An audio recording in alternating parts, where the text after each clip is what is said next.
Ele quer conosco, né? E eu sei que já oraram, eu queria orar mais um pouco, né?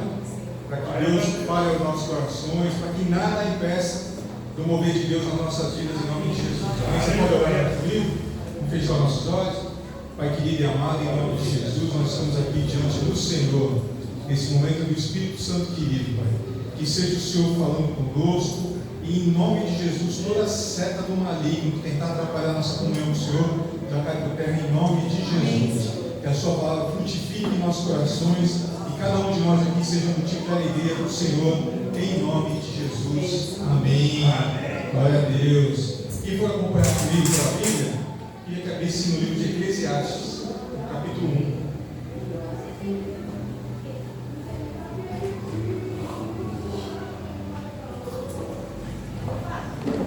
Eclesiastes, capítulo 1.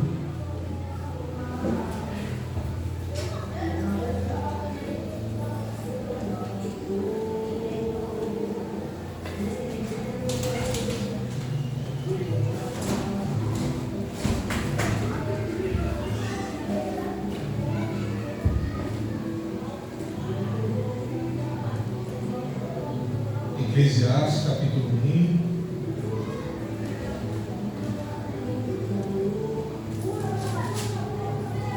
Só esperar o pastor voltar, a gente começa. Esse livro, a Bíblia registra que foi escrito por... Aliás, tem pessoas, estudiosos que falam que é Salomão, e tem outras pessoas que falam que não tem a certeza que é Salomão, mas que todas as possibilidades apontam para ele, ou a maior parte das possibilidades apontam para Salomão, filho de Davi. Para quem não lembra, Salomão, ele pediu para Deus sabedoria para governar o povo, e Deus ficou tão animado, tão feliz de Salomão não ter pedido dinheiro, não ter pedido riquezas, que no livro de 1 Reis 3:12, Deus responde para ele assim: eis que fiz segundo as tuas palavras, eis que te dei um coração tão sábio e entendido, que antes de ti igual não houve, e depois de ti igual não se levantará. E também até o que te pediste, não te pediste, te dei, assim riquezas como glória, de modo que não haverá um igual entre os reis por todos os teus dias. Quer dizer que Deus deu para Salomão uma sabedoria tão grande, que ele falou que nunca houve ninguém tão sábio como Salomão, nem haverá. E a riqueza de Salomão é tão grande, que naqueles dias nunca haveria rei igual a Salomão. Eu me lembrei que aqui, atualmente, no Brasil, tem um empresário chamado Flávio Augusto, não sei se todo mundo conhece. Ele criou há um tempo atrás aquela escola WhatsApp. Acho que a maioria já ouviu falar na escola de inglês, WhatsApp. De vez em quando aparece anúncio na televisão. E ele, antes de ele criar a escola, ele gravou um vídeo, ele tinha 23 anos, falando que ali já era um projeto de sucesso. Antes dele criar a escola. Ele criou a escola foi um sucesso. Depois de um tempo, fizeram uma oferta para ele, eu não sei exatamente quanto que ele ganhou, mas ele ganhou milhões. O que ele fez? Ele pegou a parte desse dinheiro, foi para os Estados Unidos e montou um time. Ele gastou acho que 100 milhões de dólares para montar o time de Orlando City, que o Kaká foi jogar. O ex-jogador Kaká do Brasil foi jogar naquele time lá. Depois de 7 anos, ele revendeu o time por $1 bilhão. Ele fala que todos os negócios que ele monta, ele fica no máximo 7 anos, porque ele não quer ficar acomodado. Ele monta e vende. Depois que ele vendeu o time lá, ele voltou e comprou de novo o WhatsApp que ele tinha vendido, dele de novo. E ele falou que vai ficar mais 7 anos até ele montar outros negócios. E o que ele faz? Ele permite que as pessoas que querem que ele aconselhe, ele dá vários cursos para as pessoas, ele dá curso pela internet, ele montou até uma faculdade. Mas ele fala, se a pessoa fizer um curso com ele, cara a cara, ele cobra R$50 mil a hora. E tem gente que paga. Porque a pessoa fala assim, mas se eu pagar 50 mil por hora com ele, o retorno vai ser muito maior. Porque olha só o que esse cara fez. Olha só o que ele já construiu. Não é conversa fiada. Ele é aquele que vai e faz, e todo mundo está vendo o que ele faz. Nós vamos agora ouvir conselhos que Salomão foi muito mais rico que Flávio Augusto. Eu fiz uma conta aqui, pela Bíblia, falava que por ano ele recebia de presente 29 mil quilos de ouro. que em reais dá 6 bilhões de reais por ano em ouro. Fora o que ele já tinha do pai dele, de que ele ganhou de herança do pai, fora o que ele recebia de impostos, fora o que ele conquistava dos outros povos. Então era um homem muito rico. E falou que, além da riqueza dele, além da sabedoria, ele era respeitado exatamente por isso, porque ele era tão sábio. Eu não lembro se todo mundo aqui sabe aquela história. A primeira vez que Deus mostrou que ele era sábio foi quando 2 prostitutas estavam dormindo, cada uma com seu filho, e uma dormiu em cima do menino e matou o menino. E as duas se apresentaram na frente de Salomão, falando que as duas eram mães do menino que tinham sobrevivido. E ele falou assim: tá bom, as duas são mães, beleza, vou mandar pegar um soldado, pegar uma faca, corta ele no meio, fica um pedaço para uma, fica um pedaço para outra. Aí a mãe verdadeira começou a chorar e falou: não precisa fazer, não pode deixar com ela. Aí ele percebeu que aquela que deixou era a mãe dele, do garoto. Aí todo mundo ficou espantado porque percebeu que ele era sábio de uma maneira muito prática. Ele era aquele que resolvia de uma maneira muito simples, porque normalmente aquelas pessoas que são gênios, que são muito inteligentes, eles fazem de uma maneira que parece que é muito simples, mas é simples porque quem resolveu, né? Quem está de fora, como é que essa pessoa vai resolver isso? E Salomão escreveu o livro de Eclesiastes, e ele começa escrevendo no primeiro capítulo. Eu estou com a Bíblia, King James, pode ser um pouquinho diferente a tradução, mas está escrito assim: eis as palavras de Colete, rei Davi, o mestre, filho de Davi, rei de Jerusalém. Tem uma outra versão que diz assim: palavras do pregador, filho de Davi, rei de Jerusalém. Vaidade de vaidades, diz o pregador, vaidade de vaidades, tudo é vaidade. Que proveito tem um homem de todo o trabalho que é feito debaixo do sol? Até aqui. Nessa versão que eu tenho da Bíblia aqui, está escrito assim: que grande ilusão, que grande inutilidade, nada faz sentido, diz o sábio. Que vantagem tem o ser humano em todo o seu trabalho, em que tanto se dedica debaixo do sol? O que é debaixo do sol? Debaixo do sol é quem está aqui na terra, é todos nós, os seres humanos. E ele, aquela pessoa que foi considerada a pessoa mais sábia que existiu, quando em determinado ponto da vida dele, ele chegou à conclusão que tudo é vaidade. Eu fui ver aqui qual que é o sentido da palavra vaidade. Eu até me surpreendi, porque eu pensava que não era tão negativo o sentido. Está escrito assim no dicionário: que vaidade é um sentimento exagerado de orgulho e arrogância. É uma preocupação excessiva com a própria aparência. É qualidade do que é fútil. É um desejo exagerado de ser admirado e elogiado por outras pessoas. É aquilo que é superficial. E ele falou que tudo era vaidade. Tudo que a maior parte das pessoas estavam se importando é com aquilo que não é importante, com aquilo que é fútil. Mas ele deu vários conselhos durante o livro que ele escreveu, Eclesiastes, durante o livro Provérbios. O primeiro conselho que esse homem muito sábio passou para a humanidade, através das Escrituras, ele fala assim, está em Provérbios 16:3: consagre ao Senhor tudo que você faz e os seus planos serão bem sucedidos. Primeiro conselho do homem mais inteligente que existiu: consagre a Deus tudo que você fizer e seus planos serão bem estabelecidos. O que é consagrar? Muitas vezes a gente só consagra, a gente esquece o que está significando aquela palavra consagrar. Consagrar é você reconhecer que Ele é soberano e Ele é santo, e você está entregando diante dele aquilo que você está consagrando. Então você está sabendo que a vontade dele é mais importante que a sua, que a minha. Então às vezes a gente tem planos de construir alguma coisa, de montar um negócio, de se mudar e fazer determinada coisa. Antes de mais nada, o homem mais sábio do mundo está falando para a gente consagrar ao Senhor tudo que a gente fizer, e os nossos planos serão bem estabelecidos, né? Quando a gente coloca diante de Deus os nossos planos, a gente fala: Senhor, eu consagro ao Senhor, eu quero fazer isso. Se for bem para mim, né, for vontade do Senhor, confirma. Mas se não for vontade do Senhor, tira do meu coração. Você está consagrando o Senhor dessa maneira, que você já deu a liberdade para Ele fazer acontecer ou não. Você está entregando para Ele, a decisão é do Senhor. Eu estou com vontade de fazer isso aqui, mas a decisão é do Senhor. Amém? Um outro conselho que Ele deu para a humanidade está em Provérbios 4:27. Veja bem por onde anda, e os seus passos serão seguros. Não se desvie nem para a direita nem para a esquerda. Afaste os seus pés da maldade. É um homem que sabe o que está falando, que sabia o que estava falando. Muitas vezes a gente sabe que determinado caminho vai te levar para uma tentação. Determinado caminho vai fazer você se aproximar de pessoas que te derrubam. Determinado caminho vai fazer você sair da palavra de Deus. Evita aquele caminho. Você já sabe que aquele caminho, provavelmente você vai ser tentado. Evita aquele caminho, vai para aqui, não vai para ali. Porque você vai evitar o caminho do mal, né? Aquele que está de pé, vigia para não cair.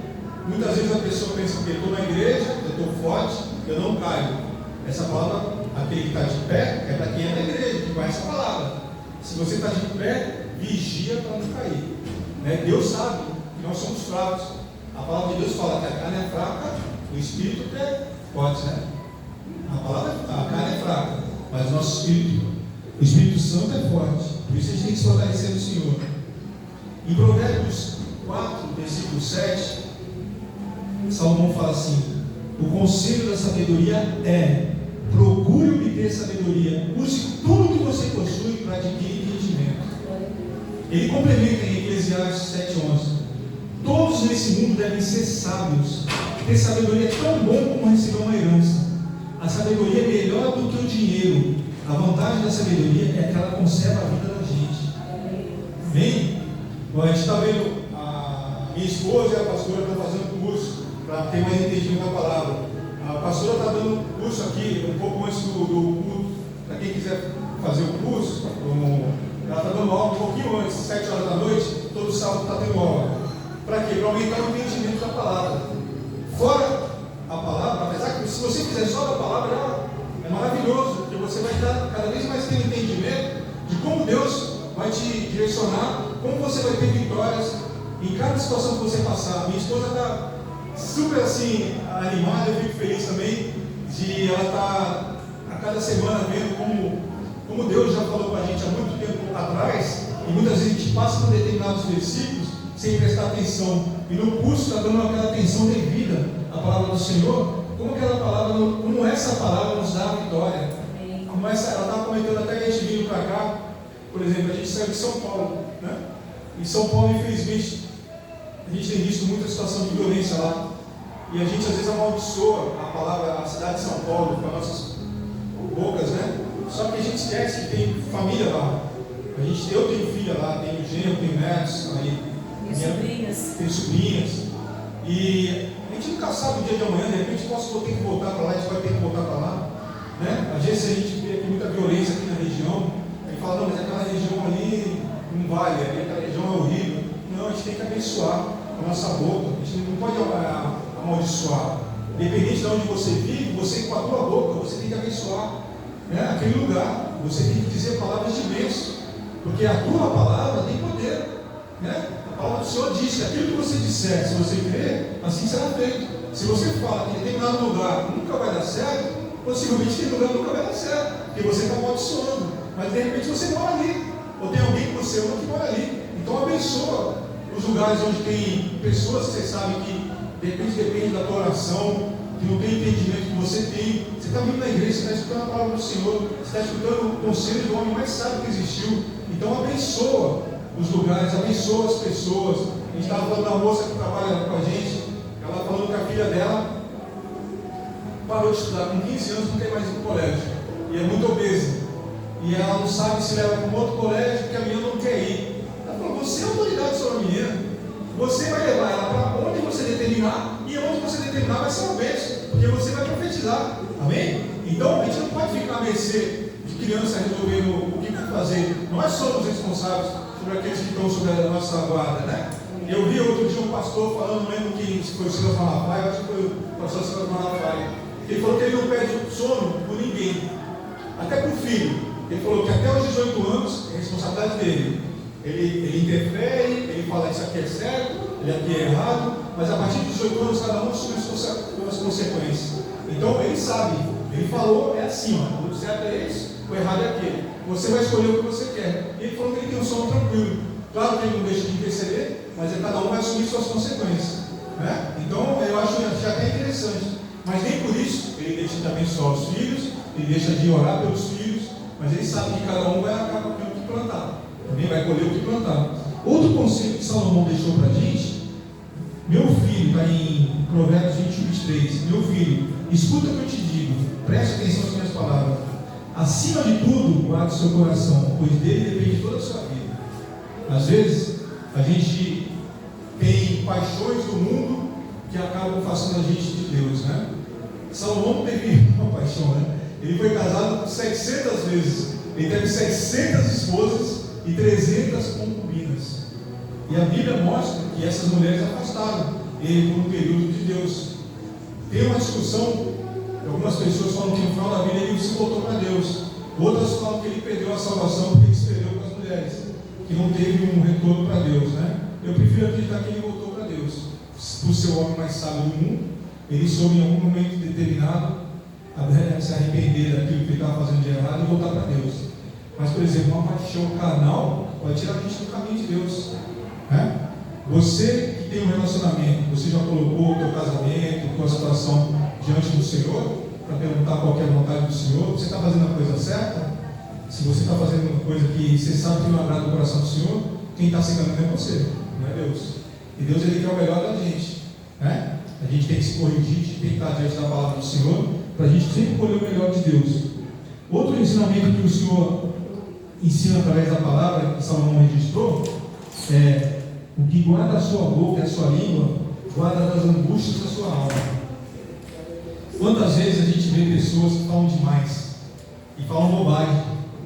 Isso faz com que a pessoa ela acaba fazendo um compromisso que ela não deveria, ela acaba se expondo e acaba revelando que muitas vezes ela é boba, é uma pessoa incoerente, que ela fala coisas bobagens. A palavra do Senhor diz que até a pessoa que não é inteligente passa por sábio quando fica calada. Quando a gente não sabe o que falar, é melhor ficar quieto, não abrir a boca e não se expor. Não sabe o que vai dizer numa reunião, fica quieto, fecha a tua boca, né? Não fala nada, fica quieto. Você vai passar pelo menos por sábio. As pessoas vão falar: nossa, ele ali só está analisando o que está sendo falado. Né? Uma vez também, um outro conselho que ele falou, que eu achei bem interessante. Uma vez eu lá no Rema, o pastor falando assim: você já viu quando tem um furacão e tem aquelas árvores, normalmente é um coqueiro, que ele vai balançando com o vento, parece que ele vai cair, mas ele nunca quebra. Passou o vento, ele volta, fica direto. Em compensação, tem aquelas árvores toda durinha, que quando vem o vento forte, ela cai. Então ele falou assim: é melhor você ser flexível do que ter aquele coração duro, né? E a palavra do Senhor diz: ouve o conselho e recebe a correção, para que tenham fim e sejam sábios. Muitos propósitos há no coração do homem, pois porém o conselho do Senhor permanecerá. Amém? Então a palavra de Deus fala da gente ter um coração flexível, né? Como aquelas árvores que você pode tomar uma correção e aprende com a correção. Quem corrige é aquele que ama. Quando Deus não fala mais para você se corrigir, de repente ele já definiu o castigo, né? Já definiu a sentença. Muitas vezes é bom você toda hora escutar o Senhor falando: se corrige, mas ele tem um limite. A palavra do Senhor diz que ele é longânimo, mas ele também é um Deus de justiça, né? Ele ama, ele permite várias chances para a gente se corrigir, mas tem uma hora que ele fala: chega, agora vai entrar a minha justiça. Então a gente tem que ser um coração receptivo e um coração flexível ao Senhor, a palavra de Deus. Outra sabedoria que Salomão compartilha com a gente: há um tempo certo para tudo. Em Eclesiastes 3, capítulo 3, versículo 1, está escrito assim: tudo tem o seu tempo determinado e há tempo para todo propósito debaixo do céu, né? Eu queria até ali, você pode ler comigo Eclesiastes 3? Na minha versão aqui está assim, ó: para todas as realizações, no Eclesiastes 3, para todas as realizações há um momento certo. Existe sempre um tempo apropriado para todo propósito debaixo do céu. Há o tempo de nascer e a época de morrer, tempo de plantar e o tempo de arrancar o que se plantou, tempo de matar e tempo de curar, tempo de derrubar e tempo de edificar, tempo de chorar e tempo de rir, tempo de lamentar e tempo de dançar. é aqui. Muitas vezes, a gente vê um problema na nossa vida e a gente fica totalmente perdido. Falando, nossa, e agora? O que eu faço?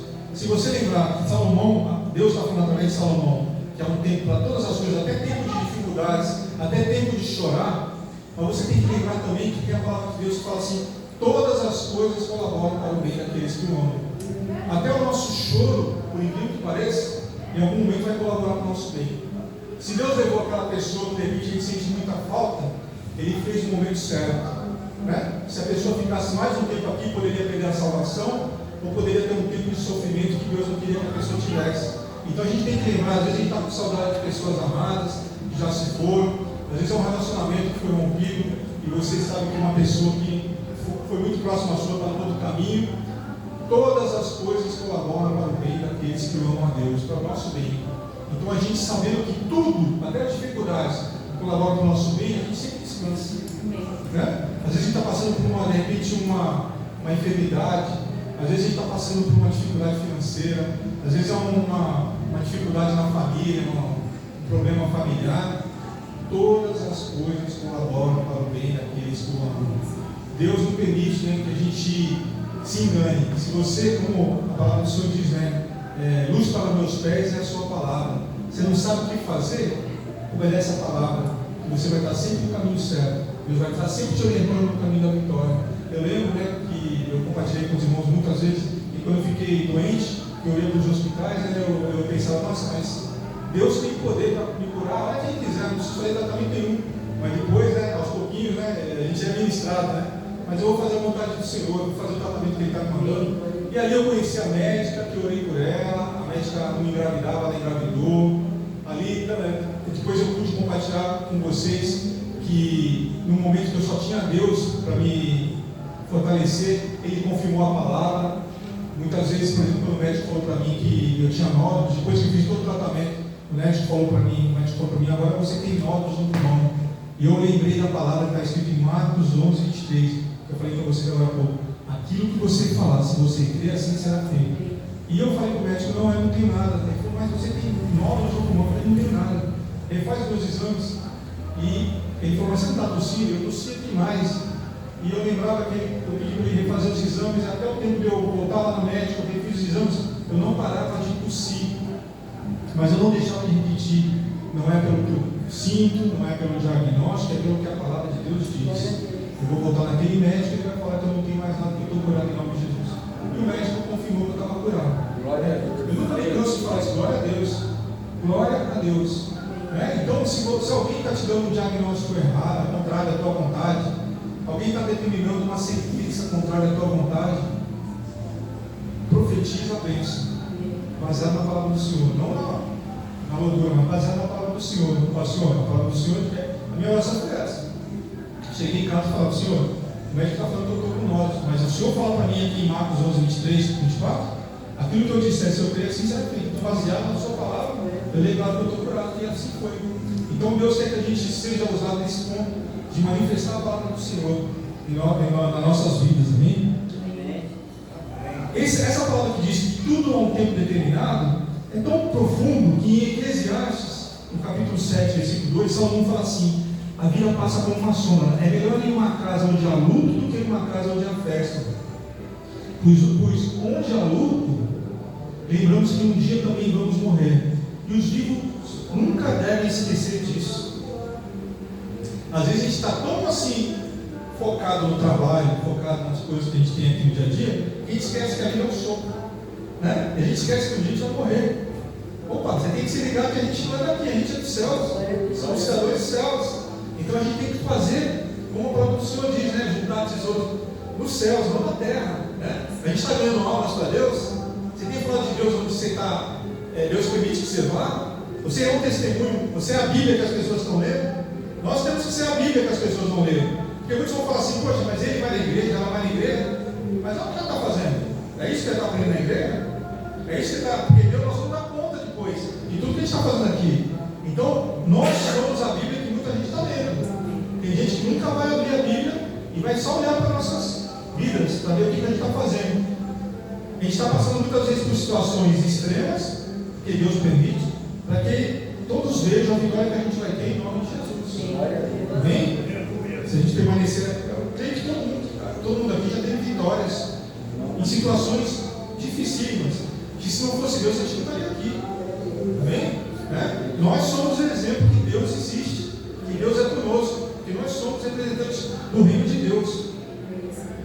Outra palavra que Deus diz para a gente, através de Salomão, Eclesiastes 4:9: melhor é serem dois do que um, porque tem melhor paga no seu trabalho.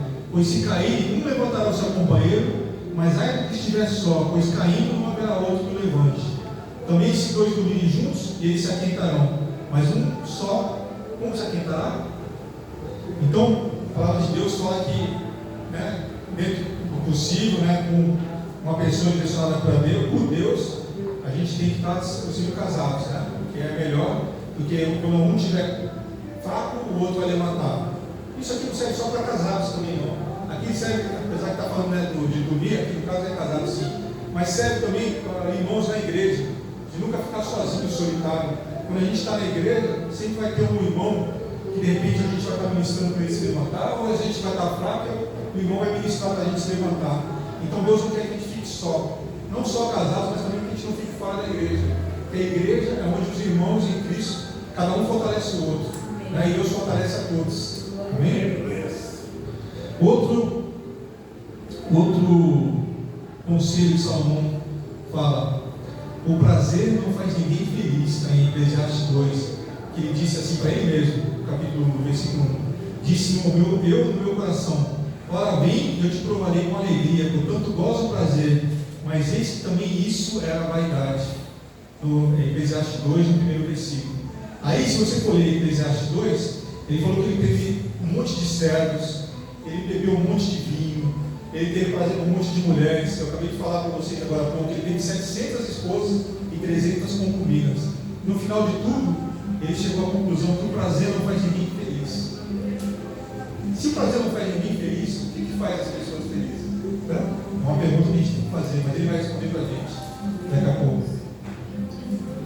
E o outro conselho, o penúltimo conselho, que ele fala para a gente, ele fala assim: não há nada melhor para o homem do que comer e beber e fazer com que a sua alma goze do bem do seu trabalho. Também vi que isto vem da mão de Deus, pois quem pode comer ou quem pode gozar melhor do que eu? Porque o homem que é bom diante dele, Deus dá sabedoria e conhecimento e alegria. Mas ao pecador dá trabalho para que ajunte, amontoe para dar ao que é bom perante Deus. Também isto é vaidade e aflição de espírito. Em outras palavras, é para a gente usufruir do nosso trabalho, aquilo que a gente ganha com o nosso trabalho. Às vezes tem gente que fica juntando, de repente morre, e aquilo que ela juntou vai ficar com outra pessoa que não tinha nada a ver com ela. Então, a vontade que Deus quer que a gente tenha, é a gente se alegrar com a nossa família, a gente se alegrar com nossos amigos e ter momentos de prazer em comunhão com os nossos. Porque isso é o que faz a gente ter uma vida feliz. Não ficar achando que é só amanhã que nós vamos ser felizes. O que a gente tem hoje, basta para a gente ser feliz. Todo mundo que está aqui, veio aqui por livre e espontânea vontade. Todo mundo que está aqui tem saúde para ir e vir. Todo mundo que está aqui tem uma comida na mesa. Isso faz parte da alegria da gente. A gente acordar alegre. Porque muita gente não tem isso. Muita gente está na rua. Muita gente está à deriva, sem saber para onde vai. Não é conduzido pelas drogas, é escravo do vício da bebida, do vício de drogas. A gente está firme e forte na presença do Senhor. Isso é uma bênção. A gente tem que se alegrar nisso. Agora, o principal conselho que Salomão dá, para a gente encerrar aqui, ele diz aqui eu queria que você abrisse Eclesiastes 12. Eclesiastes 12.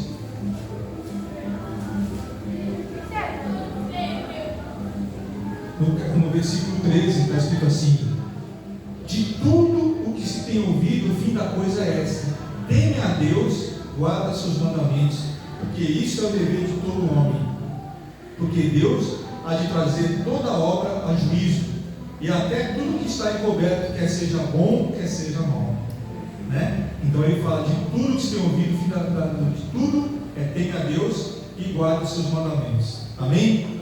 Essa é a palavra que o Senhor tinha colocado no meu coração, colocou no meu coração. Eu espero que ela frutifique no coração dos irmãos. E eu queria que todo mundo se levantasse, para a gente fazer uma oração. A gente vai orar agora por os pedidos de oração aqui. Se você tiver alguém que você quer interceder em oração, quer colocar um objeto que representa a causa, você pode colocar aqui, nós vamos orar. Amém? Pastor, você pode ir. Vamos lá?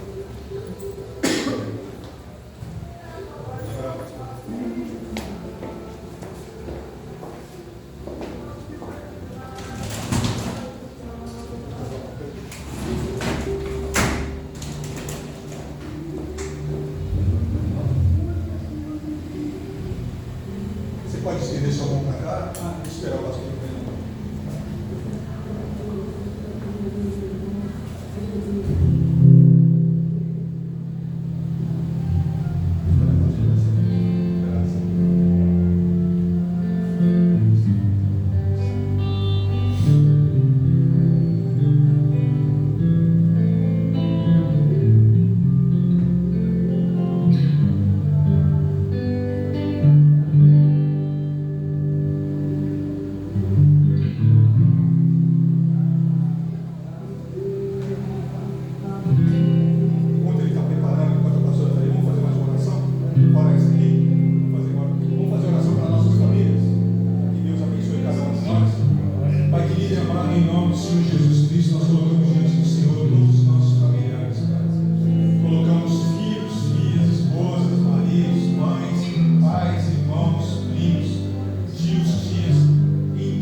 vir.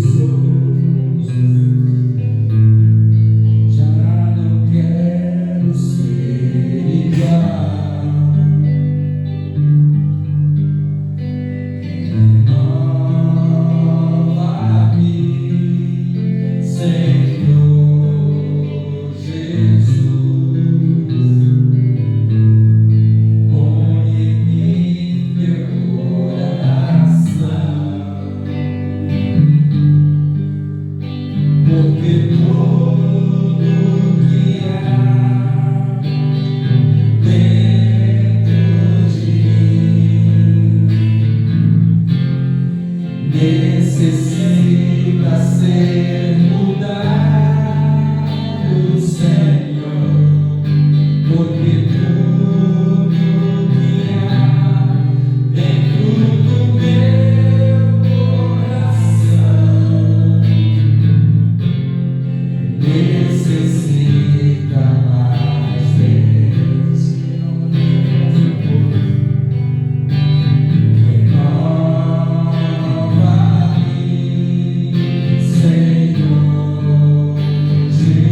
germinar no nosso coração, que ela venha crescer, que ela venha florescer e dar frutos em nome de Jesus. E hoje nós fizemos a primeira aula aqui sobre a palavra de Deus. E graças a Deus foi uma bênção, né? O pastor Valdemiro, o pastor Marco. E se você quiser participar todo sábado, às 18 horas. E foi como foi falado aqui, né? Um fortalece o outro. Foi uma bênção porque os pastores conhecem a palavra e como foi falado, foi um intensivão. Glória a Deus. Então, se você quiser vir participar, vem, não deixa de vir não. Todo sábado às 16 horas a gente vai estar trazendo a palavra de Deus. 18 horas, desculpa. A gente vai estar trazendo a palavra de Deus. E uma coisa muito interessante, né, que a gente aprende é que quando a gente fala, como foi ministrado aqui hoje a palavra de Deus, ou quando a gente louva a palavra de Deus, a cura, a libertação, muitas coisas acontecem na nossa vida, né? E eu creio que não foi diferente hoje aqui. Desde o início nós estávamos falando sobre a palavra dele, né? Porque a palavra dele é ele. Amém? Então venha participar, que vai ser bênção para a tua vida também, em nome de Jesus. Levanta tuas mãos para os céus, né? Senhor, nós te agradecemos mais uma vez por estarmos aqui na tua casa, na tua presença, Pai. Esse lugar é casa de oração. Agradecemos, Pai, porque nós pudemos te adorar, nós pudemos te louvar. Nós pudemos aqui reconhecer, Pai, que o Senhor é maravilhoso, fazer isso em família, Pai. Nós queremos agradecer porque nós recebemos a tua palavra, Senhor. Fomos fortalecidos pela tua palavra, Senhor. Oh Deus, obrigada por isso, pela comunhão com os nossos irmãos, Pai. Porque nós sabemos que isso, o Senhor ordena a bênção sobre as nossas vidas, Pai. Ou seja, nós vamos sair daqui muito mais abençoados da maneira que nós entramos. E nós queremos te agradecer por tudo isso, porque é mover do Senhor, é mover do teu Espírito Santo nas nossas vidas, Pai. Que nós venhamos, Senhor, dar valor a essa simplicidade, Pai. Mas é nessa simplicidade que o Senhor se faz presente. É nessa simplicidade que o Senhor nos abençoa, Pai. O Senhor nos livra do mal, Pai. Porque é o Senhor conosco, é o Senhor falando através da tua palavra, Senhor. Muito obrigada, Pai, por esse rico momento, precioso momento, Pai, na tua presença, Senhor. E eu venho te pedir agora, Pai, que o grande amor de Deus, que as doces consolações do teu Espírito Santo e que a graça do Senhor Jesus seja sobre a vida de cada um aqui nessa noite e de cada família representada, em nome de Jesus. Você que é filho de Deus, você que é noiva de Cristo, diga amém.